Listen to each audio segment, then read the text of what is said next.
What's up, 360? Welcome to day 3 of our Hebrews devotions. Technically, it's only the third day, but it's week 5, day 4 of quarantine, so whatever. The days all blend together at this point, so it doesn't matter. But welcome to the Covideo Devos. This week we're taking a look at the book of Hebrews, one of my favorite books. I've talked about Hebrews chapter 1, verses, I think 1 through 4, and I gave a little background.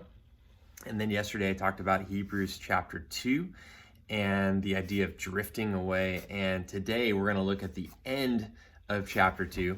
And it's an awesome set of verses, and so clearly explains what the reason that Jesus died, what he was doing in terms of coming into the world as a human, and should provide some great encouragement. So let's check it out. Hebrews chapter 2, verses 14 through 18. All right.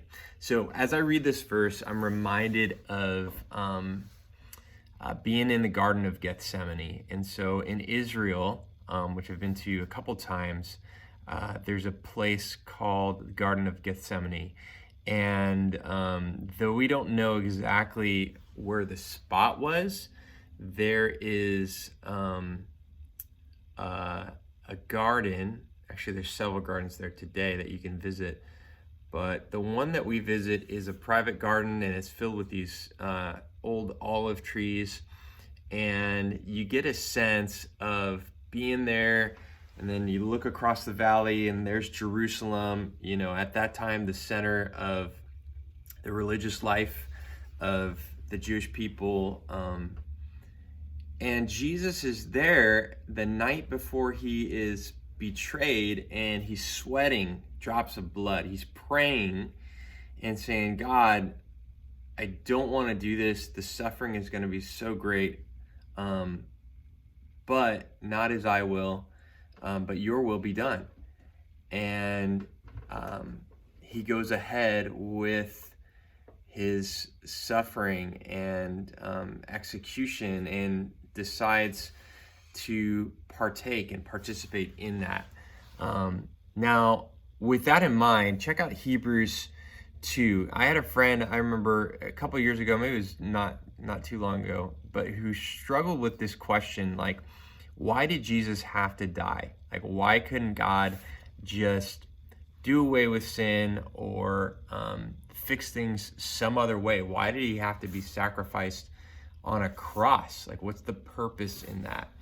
And when I remember kind of talking about it a little bit, and we were discussing back and forth, but a couple of weeks ago when I read this passage, it became clear, like, this is such a great, succinct answer to that question. It says this: because God's children are human beings made of flesh and blood, right? So God's children, like people who are made in his image, essentially.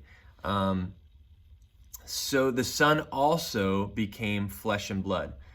For only as a human being could he die, and only by dying could he break the power of the devil, who had the power of death. So it says only by dying could he break the power of Satan, the power of sin, the incredible evil that had been unleashed on the world. Could only be broken by dying. And he could only die if he became a human. It says in verse 15, only in this way could he set free all who have lived their lives as slaves to the fear of dying. So this idea that every human being is born into slavery to sin, and every human being cannot escape death. And by Jesus embracing death, he actually was able to demonstrate his power over death. And it says in verse 16, We also know that the Son did not come to help angels. He came to help the descendants of Abraham. Therefore, it was necessary for him to be made in every respect like us, his brothers and sisters, so that he could be our merciful and faithful high priest before God. Then he could offer a sacrifice that would take away the sins of the people. Since he himself has gone through suffering and testing, he is able to help us when we are being tested. So just this beautiful picture that he displays in these couple verses of why Jesus died, why he came. He came because he wanted to take away our sin. He wanted to take away the power of death in our lives. He wanted to make us into free people, and that's exactly what he's done.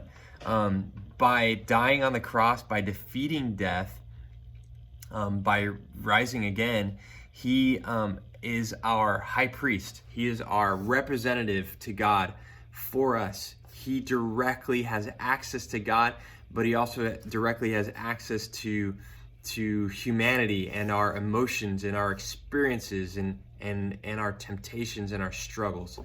And by being in him, and by being a follower of him, we are free to live for him. So that's what I got for today. Be encouraged by that. Jesus came to set you free from sin and to set you free from all evil.